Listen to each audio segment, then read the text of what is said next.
welcome to House 317. I'm your host, Rodney, joined by our permanent roommates, Josh, Brandon.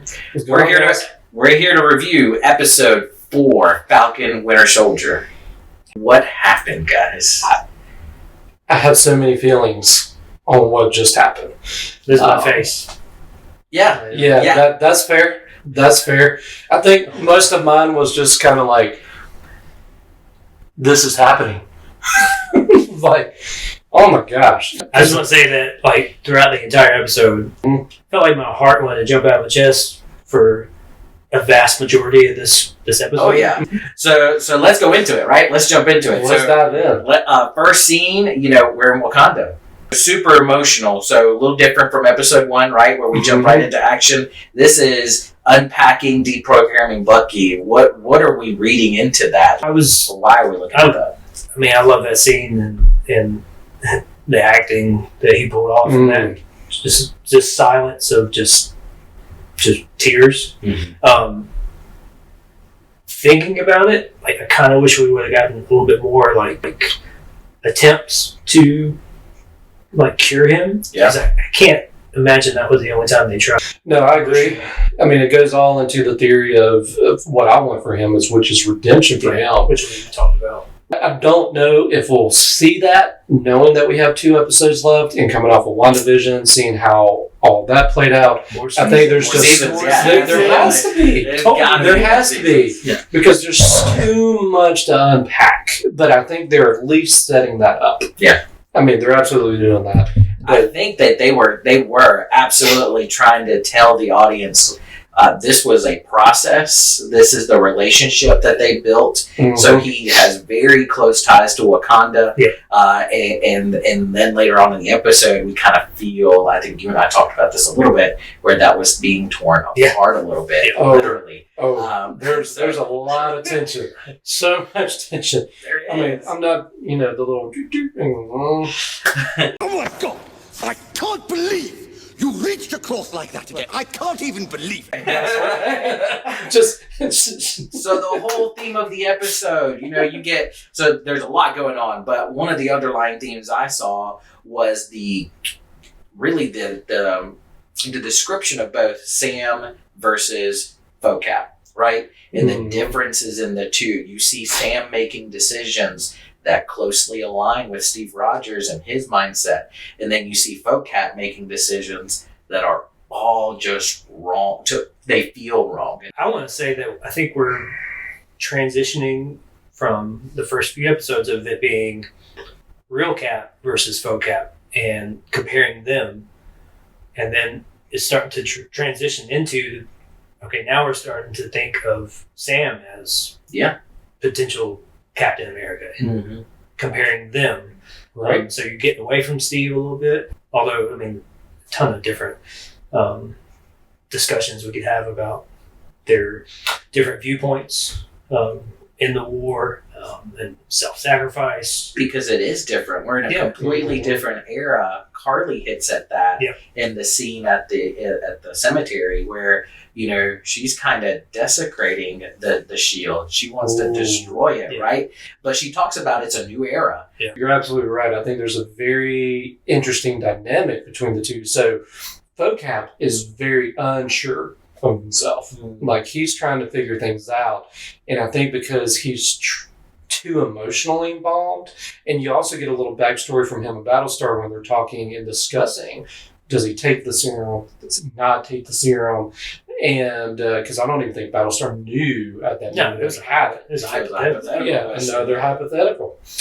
He's so unsure of himself, and I think there's a lot of dark history in his world, and that plays into the serum aspect.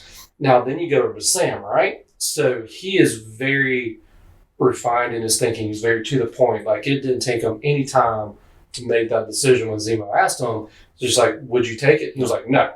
Like he knew. And you're right. Those two scenes highlight exactly the differences, right? Yeah. The two just polar opposites. Yeah. And then I thought the interesting piece that Battlestar said is that the serum just highlights your personality. Right? Yeah, so absolutely. I thought about that too. We can talk more about Steve. When Steve took it, like they didn't just randomly pick somebody. They wanted to pick someone that was Not a perfect soldier, but a good man. It's he like jumped on a grenade Right. in the first Avenger to save everyone else. And so that's like they didn't just say, I'm gonna pick this person off the street and give them the serum and see what happens. They wanted someone that it was heart. very so much. Yeah, it's exactly what you said. It's a heart issue. Yeah. So I mean, like that's why they picked him. I mean, like he was a scrawny little kid, Yep. couldn't pick up hardly anything. Got beat up pretty easily. So like that's why he was the perfect candidate versus someone who's like they've already seen war. They've already seen more, and you got to think about people that come back from war. We've discussed this before with PTSD, when they're just trying to do normal life and a normal job. And that's how I think John Walker is taking it, is he's taking it, and he said in the second episode when he was introduced that he just wants to do his job. Mm-hmm. I don't think Cap ever looked at it as a job. I think it was just who he was. Right.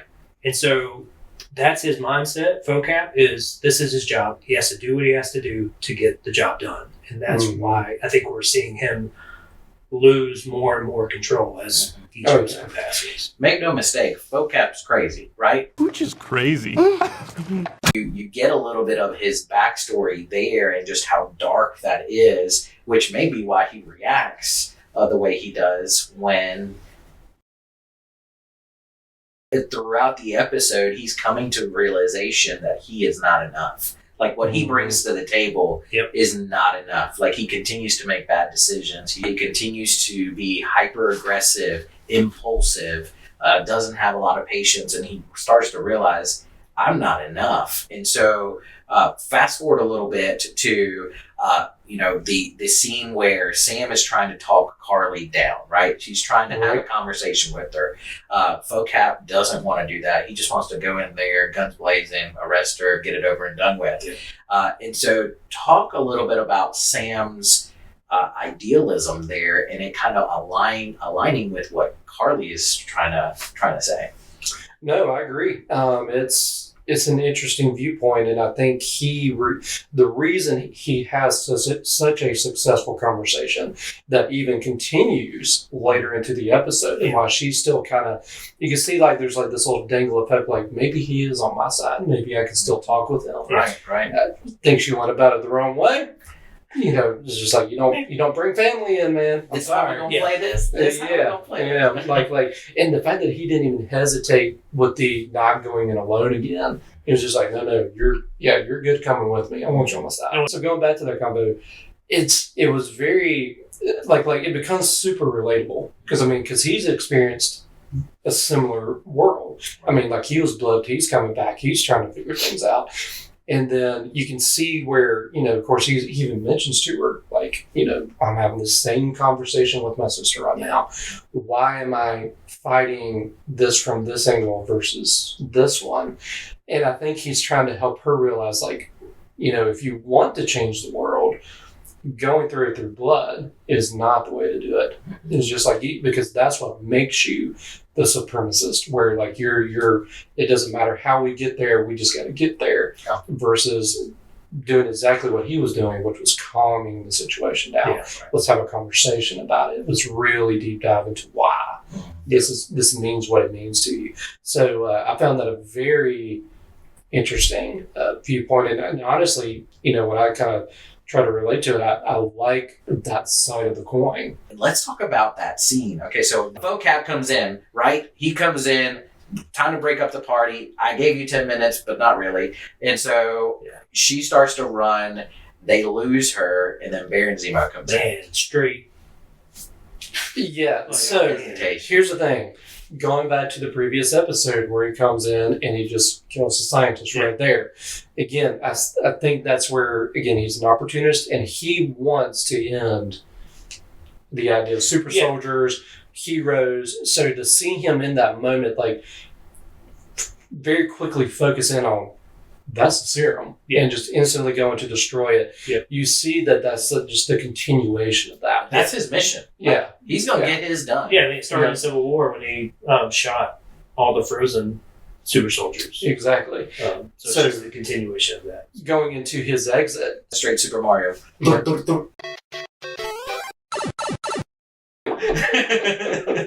But it's just like it's just like in that moment, he's just like, my job is done. I've come to do what I wanted to do, and I'm out. Down the Mario tube. Right.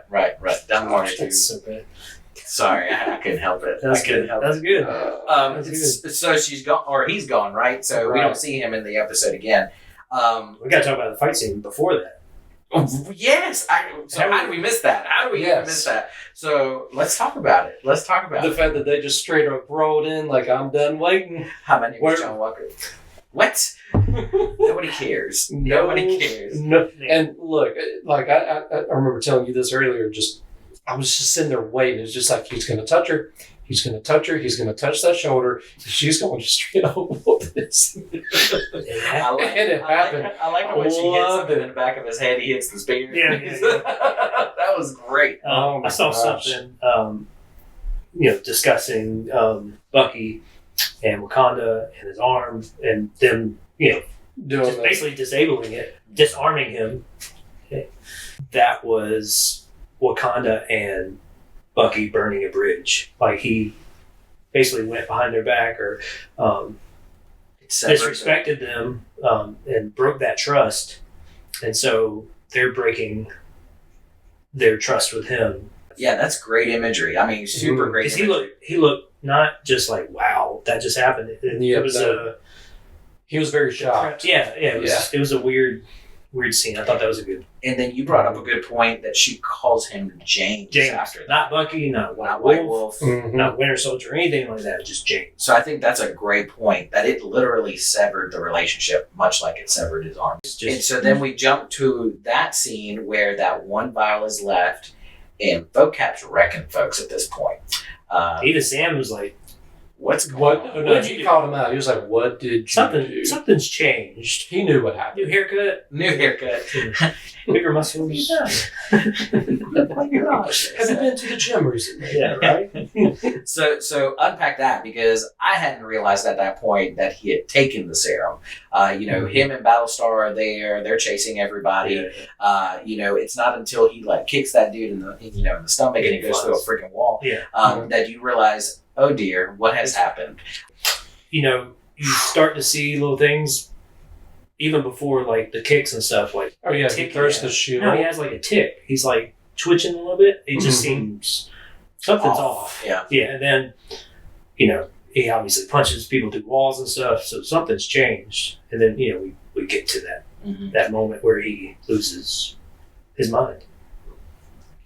Yes. Well, again, his what was bringing him down and grounding him is no longer there. Yeah. And then you think about that again. You go back to that previous conversation they just had about all the stuff they've been through and all that's been building up. He's been on edge this whole episode, and all of a sudden, that one thing that was grounding him is chopped away. It's gone. And it's just you just look at him in his face and know he's just about to rip something open. In that final scene, that imagery, and so we go back to Civil War, and when Cap is fighting Iron Man, and he's about to bring the shield down on Iron Man, right? Okay. And he stops, right? He doesn't stop.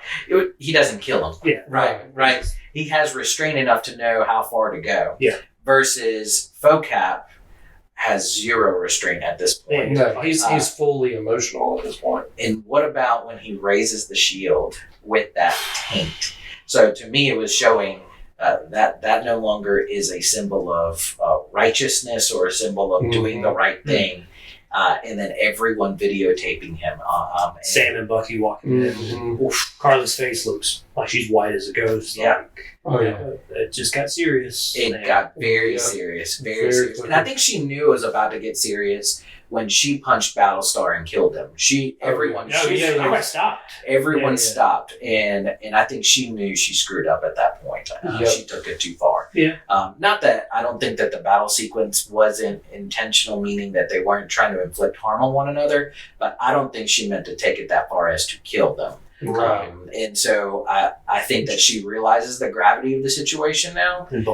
And yeah, she's gone. She's gone. Mhm. So let's transition over into the theory section. And so, because that piece is interesting to me, like, does he drop the shield of his own accord, realizing what he's done?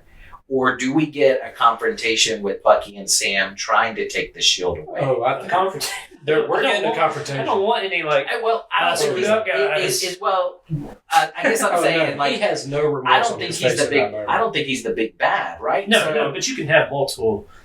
You have your boss underlying, your boss fights. Yeah, you have your boss fights. he's the No, boss. I think they came out by episode 6.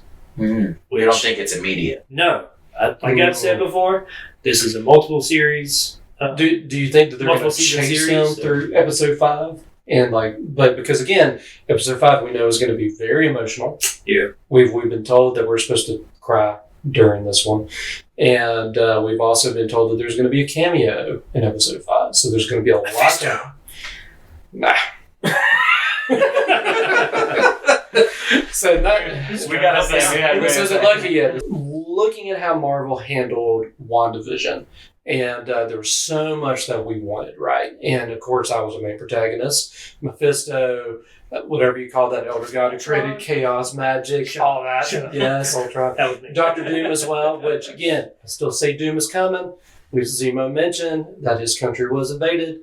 Could be, what do you call it, Levia or something? Almost as hard as it can. I don't know. Anyways, moving on. Moving on. Oh, God bless us. You do need a drink.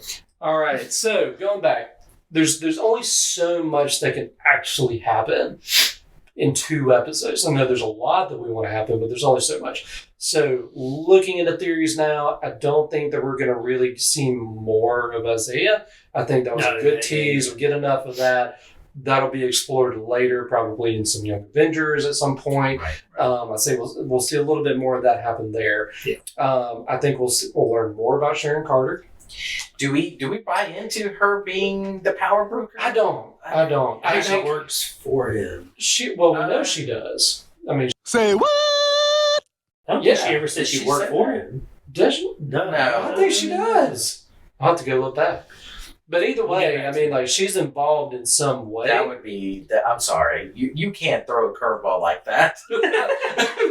She works for a power broker. I'm sorry, what? Yes.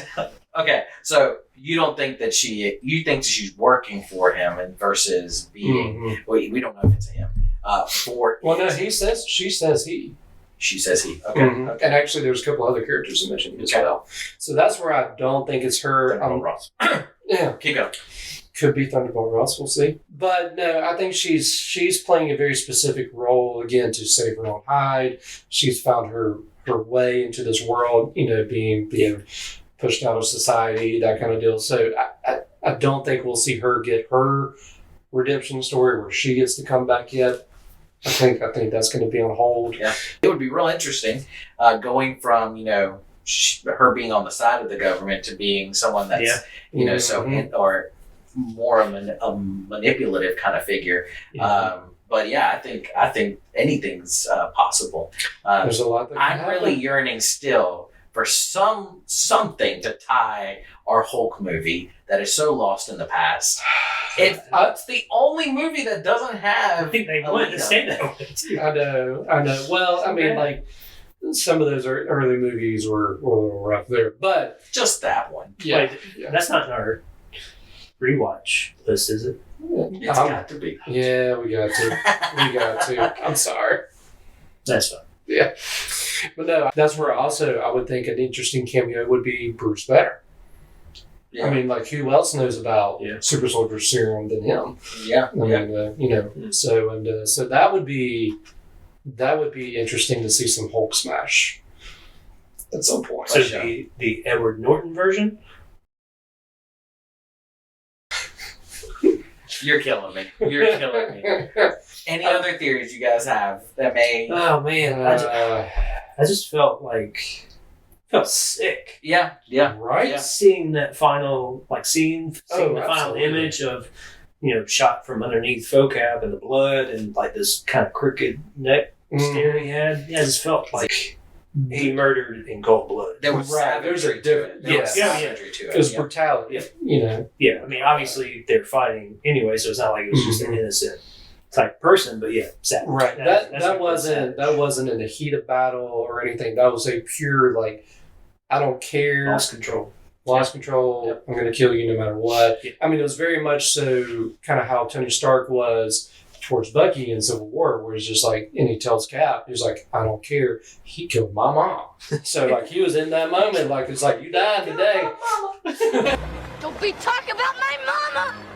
I didn't expect to see that Yeah. because I even think back to, I mean, granted, we saw Thanos get his head chopped off in Endgame, so there's that. Yeah. But like I think back to all the other movies, and we really haven't seen that level of death like that. Yeah, it's pretty gruesome. Yeah. So very interesting.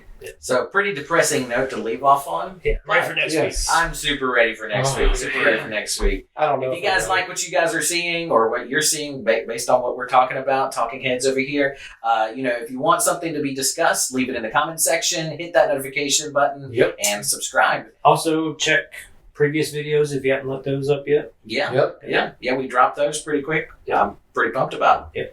We'll see. Excited. All right, guys. Take care. Later.